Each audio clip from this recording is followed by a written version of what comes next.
Smack. Welcome to Super Smack. Welcome to Super Smack. The rugby podcast from the fans, for the fans. We've just had a lovely wee quarterfinal run in Bunnings. 4 games Bunnings of glory. Warehouse, NPC. I've told you, mate, it's just Bunnings. And we've got a lovely top 4.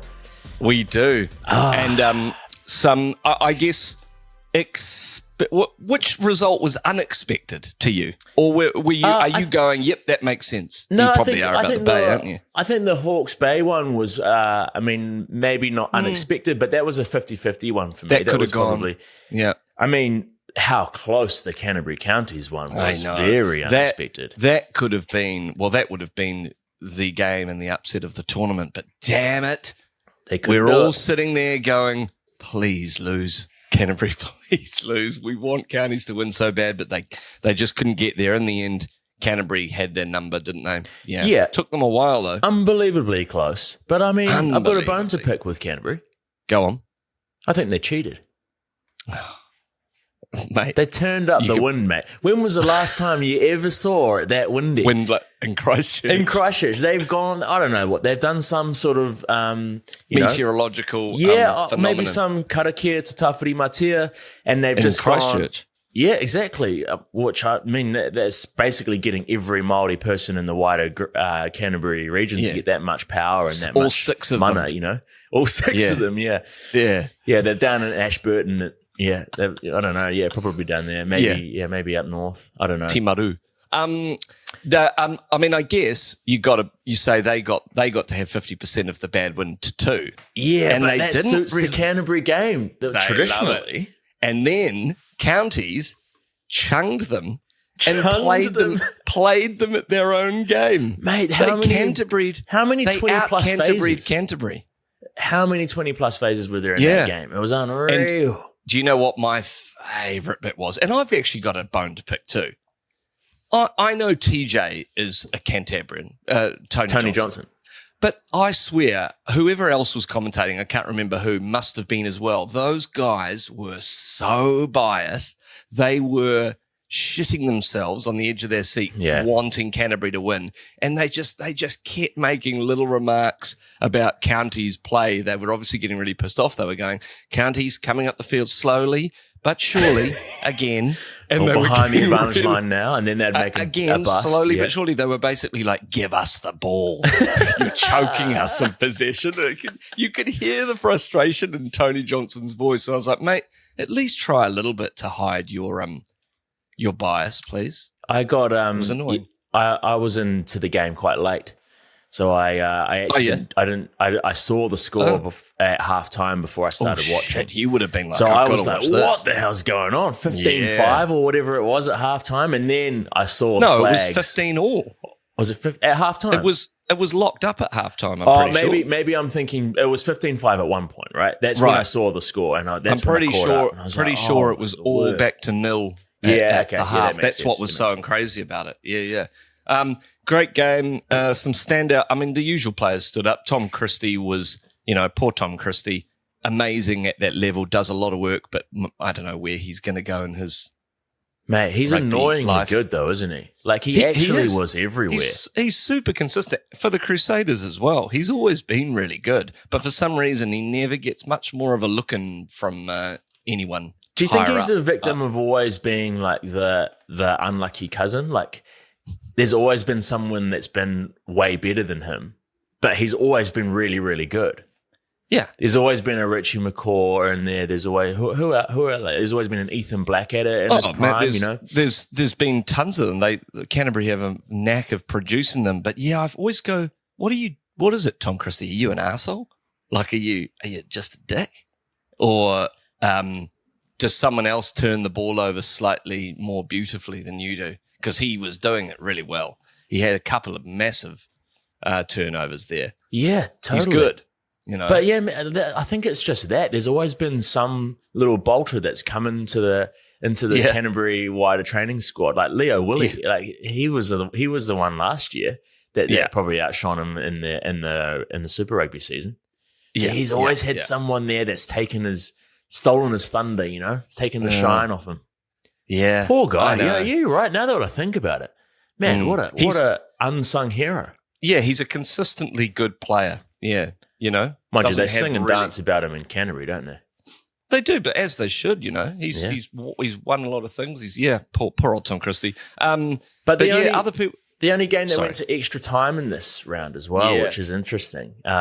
Took me back to the final from last year when we went into extra time, and it was super close. But Counties, they punched above their weight. They were awesome. And like you said before, everyone in New Zealand, apart from a handful of people down in the Central South Island, were rooting for Counties. We absolutely were, and only because they were 8th qualifiers, and before the competition, people probably didn't even think 8th at all. So they were real underdogs. That's a great story. They had some big wins. They beat Wellington. Not that was hard this year. No, not that hard. But they had they were in that whole Auckland. We talked about how the Auckland teams hadn't won a game at one point in the season. They had a massive second half to the season. So well done, Counties. But well done, Counties. Close but no cigar. Canterbury, through again. But mate, they're gonna get creamed if they play like that. They'll get. I mean, Counties played well, but they'll get creamed. You think Hawke's Bay is going to get up? I think both the Bay teams have an opportunity to get up for sure. Battle of the Bays in the final. I mean, potentially. Could be good. What do you think? Is it either Battle of the Bays or Battle of the South again? Well, yeah, that's it. I mean, if it's Battle of the South again, I'd back Otago to go all the way. Or Battle of the Blue and Golds. Yes. Well, that's what's happening in the semi, is it not? Yeah, that's it. It's the battle of it's the battle of the Blue and Golds down in Forsyth. Down in Forsyth. And Otago certainly still looking every bit the form team. Mate, yes, absolutely. They fell off with I know. Cracker of a try. Yeah. And, they played bloody well. They Otago. did. And Waikato managed to do the thing they've been doing all season, which is make a massive comeback, and they almost did. And there was some controversial calls, but as there always is in the little rugby. Do you think a hand touched that drop goal, mate? I mean, definitely did, didn't it? Definitely did. But hey, these are the decisions that have to go your way. You have to get the rub of the green. Yeah, and for sure. What a last kick from poor old Cam Millar. Cam Millar, the Tom Christie of Otago. Yeah, true. You know what I mean? People are calling for him to be in the All Blacks 15. I go, yeah, you could put him in there and thereabouts, but you also go, you've got Josh Jacob, you've got Rivers, Reihana, who I would put straight in there. And you've got probably, I'd be tempted to throw in Ruben Love into the All Blacks 15. Mate, just to give him some game time at 10. Come on. No, I don't think so. I think they believe in him enough that he's on. Yeah, for sure. I want to see him play, his gameplay he's on a bit of another level, I think, as he should be. Another level. I want to see him play at 10 for a bit more. Don't you? Don't you want to see him play? He's an amazing player. He's not even selected at 10. You know that? I know, he's our third 10. He is. He is. Yeah, he is. But, yeah, they haven't taken anyone else. They're not taking anyone else. But I guess hang on. So the 15 tour with them, right? So they can basically just swap in and out as much as they need with injury. If someone got injured, then they're just going to pull from that other 30 players. We forget, they're like, where's the injury cover? They're taking a whole other team. Yeah, a whole other team. There's literally 66 players going on tour. And just down the road and wherever the other guys are playing. They're like, we'll just get them on the bus. The All Blacks team will be at a 5-star hotel. And the All Blacks 15 will be at a little drive-in motel. Best Western. They'll be at an old scummy Best Western off the M5 or wherever. Yeah. In Wales, they'll be at the Cardiff Inn. Yes, the Cardiff Inn. It's above a pub, so they can't even get any sleep because it's so rowdy underneath. Yeah. All the Welsh singing, keeping them up at night, poisoning them. Oh, come on. Oh, man. Hey. I felt sorry for one player towards the end of the game. And he had a great season in Crudes. Like it's so nice seeing these, statesmen, these ex-All Blacks, and these players that come back from their stint from overseas, and he really drove the Waikato ship around. But then Naruki ran at him, and he put a big old hit in, and we saw Cruden go into instant retirement. He stumbled, and then he looked over to the sideline, and he just started sort of making his way over slowly, and you could see him going, "Give me the pen. I want to sign my my retirement contract. I want to show. I want my pension. I'm cashing out. I'm cashing out right now." He'd be so lucky, mate. He realised he was like in that moment. He was like, "Oh shit, I'm still playing professional rugby, aren't I?" Oh. Yeah. I don't think he's known that all year, but it is a wake up call, man. I think he'd been Johnny sexting it for sexting. Johnny he'd been sexting. Does he sext, old Johnny? I wonder if he's ever done that. I guess naturally he does because that's who he is. But he was, he was a pivot man. He'd been standing at 10, getting the ball, passing on, distributing. He'd been getting away with it, and then he took it. He had to make a big old tackle, and it's like, oh no, oh dear, yeah. Poor Crudes. I can't believe he's still. I'm just like. Is he going to go? I'm fascinated, by the way, about this R360 thing. Wow, yeah. And I'm like, who's going to go? And it's a player like him that could benefit the most from something like this. He's clearly not going to make the All Blacks or any other international team again. Surely he's on the. I don't think he was wanting to, right? Mate, he's got another career path. The guy just busted his shoulder, got forced into retirement, and now he's like 3 days later he's on the breakdown. The guy he's got a presenting career ahead of him, old Crudes. Oh no, for sure, and he's actually quite eloquent, which we've talked about before. He's getting better and better too, which I love. I love when you see a bit of improvement around that. I've been sort of we've been going back and forth on email a little bit, and you and Crudes, I've just been giving him some tips, just going, hey, keep your chin up, like physically, or you mean like and emotionally, just sort of look Goldie in the eye, don't avert the gaze, don't let him win, don't avert the gaze. Hey, Because Jeff Wilson can keep talking, can't he? He can really go. He's one of those guys, Goldie, who just his questions go on forever, and then he only lets the other person answer very shortly. And is he asking for this feedback, or are you just sort of like, is this a one-way email conversation? No. There's been replies. Admittedly, the replies have been short. Like fuck off, and please disregard this email address, and I'm calling the police. And I've got a couple of like block notifications from Google and things. You just create another Gareth Williams 69743 at gmail.com. Yeah. Well, I know what his emails are going to be too. I know his backup emails. You know what he's going to be. He's Crudes 10 is his hero one, and then he's like Crudes 23. He just did the numbers on his shirt that he often played. Yeah. Okay. So, please 23. Also nobody email Aaron Cruden. He's got enough unsolicited advice. Yeah, from you. Yeah. Okay, great. Yeah. Okay, sorry, Crudes. But yes, no, he took a knock. But Otago deservedly through, do you say? Yes, mate, of course. Yep. They're the form, I would say the latter half at least, they're definitely the form team over Canterbury. And some exciting players, the likes of Pledger, the likes of Casey. My one thing with this All Blacks thing that is just great is that Otago are so excited. They clearly haven't won anything for like 50 years, for so long, that anyone who does the slightest little thing on a field, like a pass actually going to hand or a kick going to touch where it should be, they're like, this guy, he's amazing. Get him in there. This guy's the best thing since sliced bread. And honestly, they haven't had much down there in Dunedin since sliced bread. So that's probably why they're so excited. But it's hilarious. Shades of you in the Super Rugby season. I knew you were going to bring this up. It's the pot calling the kettle black. Those in glass houses, mate. Hey. Come on. Hey, you're the biggest person to do this. As soon as someone in those Wellington or Hurricanes colours does something nice, Bradley Wiggins snorting cocaine off his fucking gold medal. Jesus, did you read that article?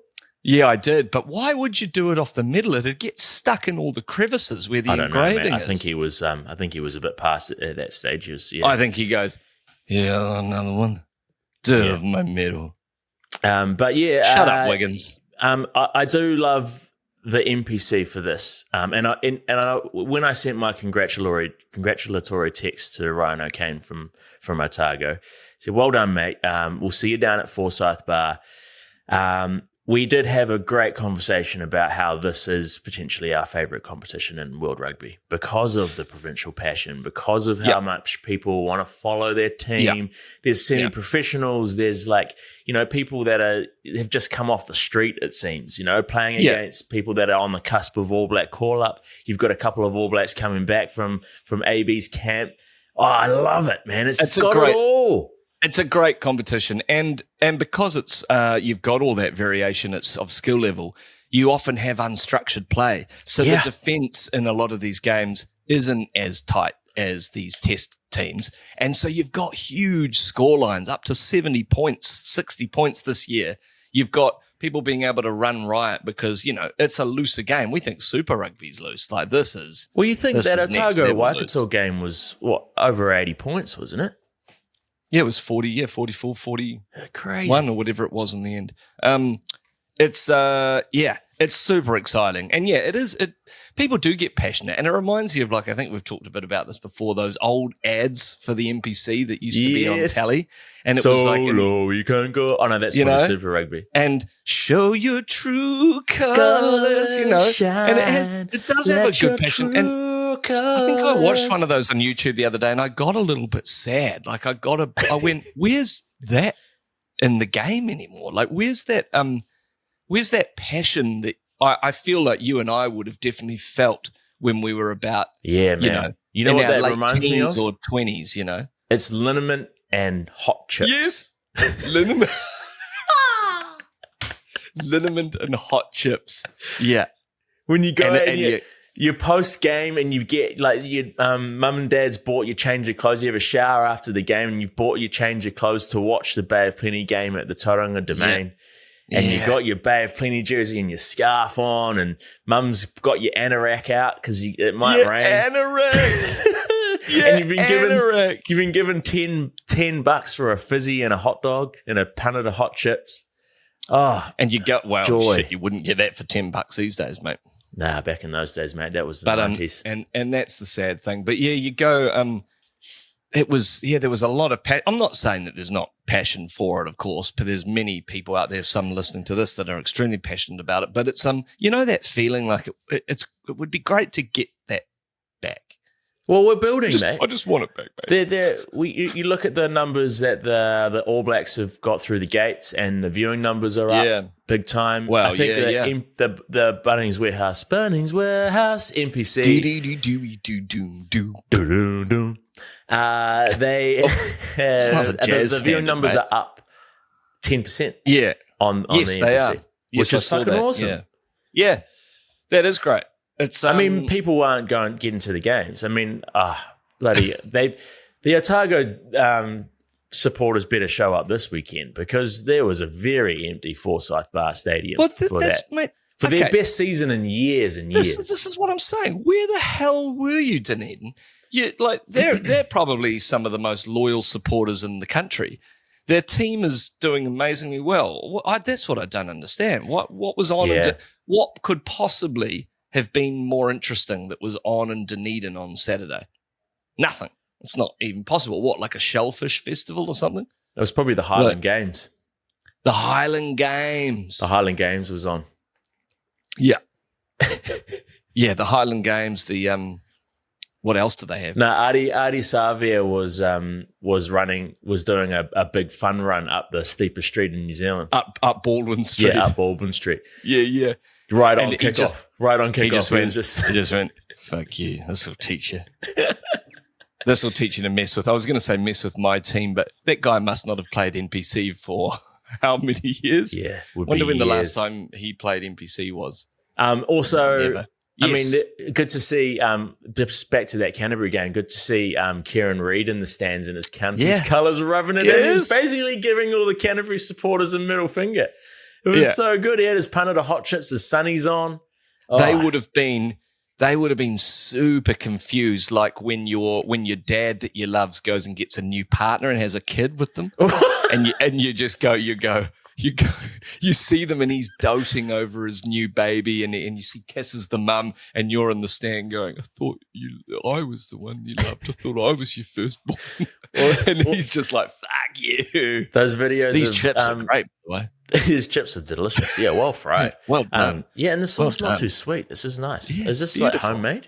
They know how to do it. You know those videos of when a kid sees their dad without a moustache for the first time in their life? Yes. And they're like kind of confused and shocked, and they want to cry, but also they love their dad. It's like, what am I doing? What? This is weird. Kieran Reid. Kieran Reid, what? Kieran Reid. They're just pointing at him and they can't believe it. I bet you half of them didn't even know he played for Counties. Nah. And you know what? All been like, I'd understand if a few of them were confused because the jerseys are quite similar. Wow. I mean, it's more, they've got the stripes. Two of the colours are. Yes. Well, red, white and black. There's but the white is a major part of that uniform. There's been white in the Canterbury before. Mate, in an away strip, maybe. I can't even think of a Canterbury uniform. The old Canterbury collars, they used to be white, right? Oh, did they used to be white?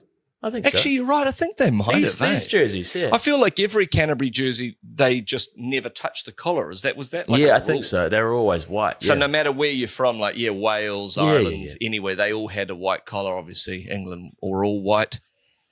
All right. Well, the game that I was most happy with was go on, man. Was putting Tasman to the sword. Pudding. Pudding. It was pudding. It was pudding for me this week. Actually, and you did. I had my pudding early. I had it on the third course. Yeah, you had your pudding early, and you had too much, and you had a bellyache, but you went to bed happy nonetheless. You went, I've had too much pudding. I ate too much pudding. But I actually feel really happy because my team won. My team won, and they played fucking well. I know. I didn't expect quite a beating. I think Tasman will be not very happy with that. It's not they bowed out, but they didn't put up enough of a fight. Well, no, they did it at the start. You guys just took it to them at the end. Yeah, it was the second half. I mean, and I think we've been a good second half team for the most of the season. It's kind of scored our most points. But I think, Thanks for that. You're welcome. The Tasman team is the team that just should have really been a lot better this season. They had a very up and down season. On paper, they had the best team. They've got some fantastic players, yeah. And even, that's look at Wellington. They've got fantastic players. The team, a lot of those people were in the championship winning team last year, fell off the wagon, nowhere to be seen. What's happened? What do you think that what's happened with the likes of Tasman and Wellington, who have all the talent? I just think something's not gelling this year for some reason. I don't know. Is that a coaching thing? Do you think? I don't know. I don't know whether it's interesting. We've been harping on a lot about captaincy the last few weeks, but I'm not saying Julian Sevilla for Wellington's not a good captain, but he certainly wasn't Karifi and Shields were leading that team last year, and that's not the case this year. And I wonder whether that leadership has just disappeared, but that certainly wasn't the Wellington we knew just this time last year. Very different. Do you think David Havili might have been sulking about the not making the All Blacks call? And that's kind of what got them off to a bad start. He was sulking, but he was also playing well. That's the thing. He was playing well. I'm going, God, poor bugger. He played pretty well in that final. He's still a great player, David Havili. He is a great player. Do you think he's got a little... Did he get a call up into the All Blacks 15, do you think? Into the 15? Is he just non-conversation?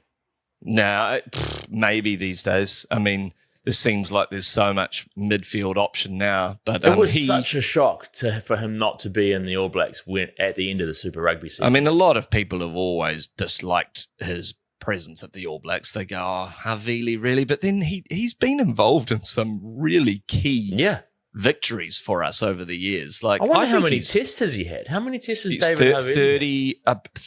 33 or something like that. I mean, that's enough experience. He's a very experienced rugby player. Yeah, I mean, look, to be honest, if he got in at some point for injury cover, I wouldn't be worried. He knows what he's up to. Speaking of injury cover, I think we had the injury of the season to Kurt Eklund. He got proper fish hooked. Yeah, the poor guy. Like it's now, it's a scar from at 36. Well, it's not stitches. A scar, mate. It's an open wound. 36 stitches from the corner of your mouth down to the bottom of your chin. Mate, it looked like he'd been attacked by a shark. What kind of shark, mate? Don't know. What kind of shark is going to do a little shark, little dogfish, incision, mate? Just a little dogfish. If it was a shark, he wouldn't even have the bottom of his jaw. He just nipped him. Just came up and gave him a little. Just one tooth. Just quick. Just like gently brush one tooth up. Shark went to kiss him and just got him a little bit. Hey, Kurt. Nah, it looked like, fair point, it looked like he'd been clean sliced with a freaking fillet knife. It looked like he'd been flossing with a Japanese sword. Like he'd been flossing with a samurai sword. No, that image. Sorry for anyone that's listening. That's actually quite graphic. Ra apologizes. I don't apologize. Because the guy he's our captain for the Bay team. I mean, he's very, very important. So, I mean, hopefully he's going to be in, and I don't know whether he's going to have the capacity to do a whole lot of sort of speaking to the boys either. So he's just going to be there as like a presence. Yeah, I wouldn't be moving this. I mean, that's got to be sore. Yeah, so we don't see him for the rest of the Bunnings Warehouse NPC. There's no extra beat. What? Okay. Yes, good on Kurt. He's got the biggest smile out of all of us. And you know what? He's probably going to be scaring some grandkids for the rest of his life, you know? Yeah. He's going to have a big old scar down there. We'll have to, you know what, from the Super Smack team, mate, what we're going to do is we're going to send you out some rosehip oil and some of those things that really help with scar repair. Rosehip oil? Yeah, mate, rosehip oil. It's the key ingredient in that bio oil. Remember that brand bio oil? Yeah, Biomag. Biomag, yeah. No, that's Biomag the underlay. That's the underlay. You know who used to advertise that? Murray Mixted. Murray Deaker. No, it was Murray Deaker. Yeah. I thought it was Murray Mixted. Oh, maybe it was both Murrays. It was someone that was retired from rugby. It was Murray Deaker. Oh, was it? I swear on the radio. I've got my Murrays confused. Yeah, I'm pretty sure it was Biomag underlay. Underlay. Oh, come on. Mama Ia. Oh. Uh-oh. Okay. Yeah, so poor old Kurt. And you know what? He can probably, he's got his Halloween costume sus for the rest of his life. Yeah. He'd have to do the other side, actually. Maybe there'll be one. He'll have to cut down the other side so it's even and he's kind of got the full smile.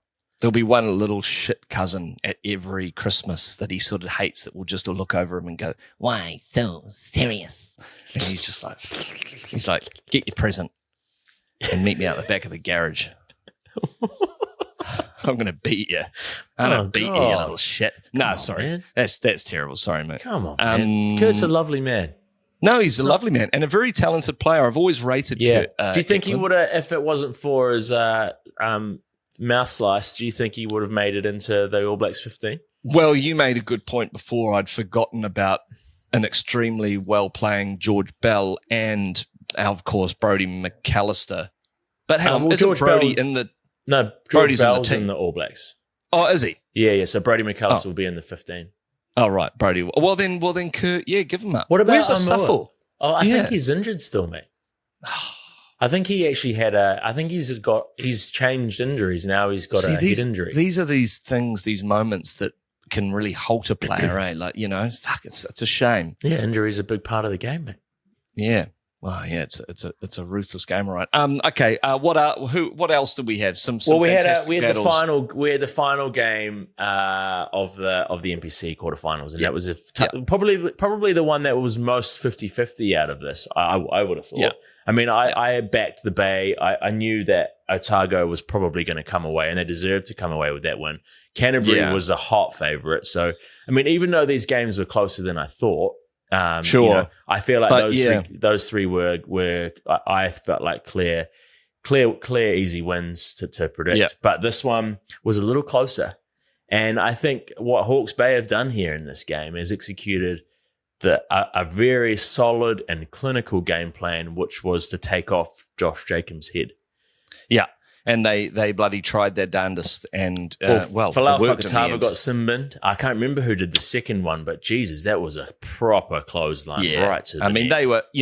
They were doing the old classic targeting of the man in that position, and look, it worked. Good pressure from them. Some really stand-up performances. I got a question for you. How does someone get smacked in the head once by a shoulder, once by a swinging arm, and not get HIA'd? He didn't come off the field once. You should absolutely be HIA'd. Like for the Falau Fakatava one, snapped him back. Well, that's interesting that the ref deemed that he didn't need to be. But the ref doesn't make the call. But the medical official or whoever it is. Do you think there's someone in the Taranaki team that was like, he's to him, we need to win this game? No, he paid him off. Yeah. He paid him off. He was like, mate, I'll take you out to dinner down the Esplanade later if you just was it played at Hawke's Bay or Taranaki? Where were they playing again? I think it was in Hawke's Bay, wasn't it? Wasn't it McLean Park? Was it at McLean Park? Because Taranaki had only ever won twice at McLean Park in NPC history. Well, here we go. So, I mean, man, maybe they just shat the bed again at McLean Park. As so often happens in those situations, you know. You know who had great games, and I called them for last week. The halves for Hawke's Bay were insane. Lincoln McClutchy and Falau Fakatava. Yeah. I mean, they are so good. We've certainly got no shortage of great halfbacks at the moment in New Zealand, and you know what? That's probably our boom position. You know, there's a couple of supporters of Falau Fakatava that say he should be in that All Blacks 15 maybe. And there could be a spot for him. Definitely. You know? When you're taking 5, I reckon he's probably 5th, right? You've probably because you've got Finlay Christie in with the All Blacks team. So I would say that maybe we've got a Preston and a Falau Fakatava going in the All Blacks 15. I 100% agree with you. And, you know, to all those people out there who are getting on, you know, we love what Dylan Pledge is doing and the likes of that, but it's a hierarchy. And I don't know why Dylan people don't understand. Another couple of years, eh? They don't understand that the All Blacks, that they've always worked like that. Falau's played it for the All Blacks. Of course you put him in there, especially when he's on form, but he's also got the experience in the camp. He knows the people. He's just ahead in the line. And that could easily change. Like Dylan Pledge is an exciting little player, which is great, but you don't just waltz through the front door. You know, there's a system like you were harping on about last week. You've got to spend a good amount of time in and around the environment to earn your place, as you should. That's another one of those cliches in New Zealand rugby. Yeah. There's two of them in and around the environment. In and around the environment, and he's got a good engine. He's got a good engine in and around the environment. Yeah, he's got a good engine in and around the environment. It's like the bad cut-togethers when it in Jonah Loma Rugby or skips. He's got a good engine in and around the environment. Just makes no sense. Lomu. Down at the bottom, Lomu in and around the environment. He's been in and around the environment for 3 weeks. And now he's ready to take the field. No, but it's true, though. You actually don't want to undercook, because we were talking about Big Jonah earlier and how he almost got completely undercooked in the All Blacks when he came in, played that terrible game against France, and they were like, we want to play this style of rugby. You're not fit enough. You've got to go and do something about it right now. And he almost missed out. It's a real example of how even with players that great, you don't want to undercook them and have them fuck themselves up for getting in the All Blacks ever again. Like it becomes, you know how hard it is. Once you have your one chance, you can blow it. Well, Falau Fakatava is a good example of that. Exactly. He was second string halfback for a while. And the great thing is the coaches get grief for it, but they know exactly that. They don't want to bring in someone and ruin their chances because they know how competitive it is. They've got to be ready. They've got to simmer it away. They've got to heat the pan before you put the steak in. Do you think they just didn't like Falau Fakatava's haircut? You know, he had he had a bold haircut. You know, he used to get the dye in there. He was the Dennis Rodman of New Zealand rugby. He was. Maybe that just was too much for the likes of Fozzie, you know? Yeah. Just I think it probably was. Haircut. And maybe Falau tried to pull a Rodman as like, I need to go to Vegas for a few days and have some steam. And they were like, mate, for one, where are you going to go? The Cassie, like in Christchurch? You're going to get on a bus up to Christchurch and go wild at the Cassie there at Sky City? And he's like, yeah. And they're just like, mate, we've all seen The Last Dance. You're not Dennis Rodman. No. Cut it out. Get that hair off. Get back to normal, and we'll see you in the ABs in a few years. Well, I don't think but I'm glad that he's back in the mix. Yeah, no, I am. He's a great player, but he was always really good. Mate, we all know that his hair was one thing, but he was erratic, and erratic we do not need at the moment. Cam Roygaard's a great example of why he's leading the race, is that he's just so clinical and pinpoint. So everyone just needs to look to that, I suppose. Well, the last thing about this Taranaki Hawke's Bay game is that Taranaki proof that you can't win the NPC, the Bunnings Warehouse NPC, without scoring a try. No, you can't, and nor should you, because the competition, as we said before, is about that. It's bad defense at times, but it allows you to. Yeah. It allows good running rugby. No wonder we all love to watch it. Yeah, it's exciting. Hey, the Northern Tour is coming up, of course, 2nd of November, and we've got Chicago. We kick off a squad now, which we have a squad. It was pretty predictable squad. No one really. There was a couple of little fringe losers. The likes of Brodie McAllister being replaced by George Bell. I mean, but that makes Finlay sense. Christie was a bit of a surprise. I thought Preston would be in there. But, to be honest, but these are all players who have been on tour before, who have been in big pressure situations. Yeah, sure. Say what you want about Christie, but the guy has played. He played his way back in. He played his way back in. He had a huge game at Eden Park. He was there at the World Cup final, for God's sake, in Paris. That, mate. I know he was there. No, but what I'm saying is that there are certain aspects that they look for in players in big clutch matches. We might be, in a 10-all bloody tie with England or something at Twickenham. We want people who have just been in and around. You don't need to be bringing in. I go against the narrative that Justin Marshall's blabbing on about blooding new players. There's plenty of time and has been.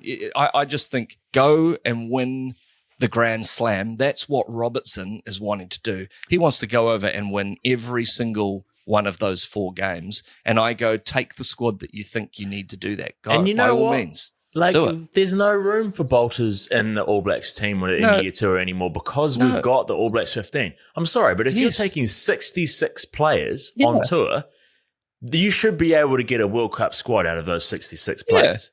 People are forgetting there's that whole other team there, like we were saying. So you don't need a bolter. In fact, the term bolter is just being thrown around, I think, a bit too willy-nilly. It's because we always loved having someone's name. I'm kind of sick of hearing it. Bolter. About. It's just like, no, there's a beautiful team of players. I'll rephrase it. I've got one last question for you. Okay. All Blacks 15 hasn't been named yet. Who's my bolter? What's your most surprising person to be on that All Blacks 15 team sheet? Who's going to be the one that surprises you the most? Surprising person. Who would be a surprise inclusion? Okay, who's someone that we know is really good but that we don't talk about a lot? Well, I mean, that's kind of hard to come up with because they're not in your mind. Ollie Mathis. Ollie Mathis. Okay. Quality player. I feel like he got around and did his work this season, but, there's a lot of competition out there for back 3 players, and I'd be interested to see whether he makes the cut. You know what? I'm going to throw back to what we were talking about earlier. Yeah. I reckon we might see Tom Christie's name on there. Oh, no, he will be, won't he? You reckon? Surely. He hasn't before, has he? No, he has. Yeah. Yeah, he definitely has. He's been in New Zealand A in 15. Something original. I think he's also, has he been in the Māori as well? I feel like he's played for in and around all of those teams. Yeah. Mate, is that like we've talked about this Allen before. Situation? You don't need much to be. You know what I mean? Yeah, but you need some. I think he probably has. Mate, there's all sorts of people we've talked about this. You get away with it. I mean, I could probably apply for a thing or two. Mate, we all know you would if you could. I would not. I wouldn't. No, I wouldn't. I wouldn't. Look at me. You would have. I'm no different to a can of Fanta. Anyway, we can talk more about the Northern Tour next week as we warm up to Chicago. It's going to be exciting. I want to hear your predictions for the semi-finals. We've got one down at Forsyth Bar, the Battles of the Blue and Gold. Who are you going for, mate? Okay, I'm going to say that I want to see Otago try and go all the way. But you know what? I was impressed with the Bay. They were with us in the final last year, so I'm going to support the Bay.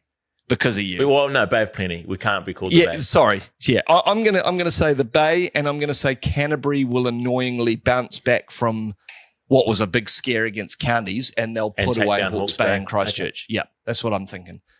So we've got another Canterbury final, you're thinking? Oh, fuck, that's annoying. Now I've just put Canterbury. No. You know what? I'm going to say that it's going to be a battle of the Bays in the final. So I'm going with So does that mean it's at the Tauranga Domain? It is, mate. Or that's what I want. You should go down. Oh, no, you're in LA. Fly back. Fly back for the Bay of Plenty. They're my boys. They're my boys. All right.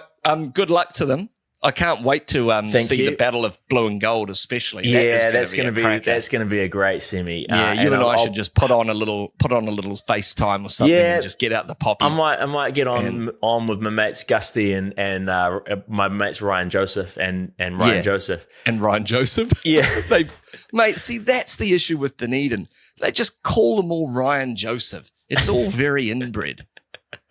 Anyway. Okay. All right. That's all for this week. Thank you for listening. Good luck to all those people that are selected at the end of year tour and the All Blacks 15. And, of course, the boys in blue and gold from Tauranga and Mount Maunganui. And Dunedin. And Dunedin, yeah. Dunedin. Farewell. We love you. Good night. Do we? You never let me say I love you. But I do. Love you.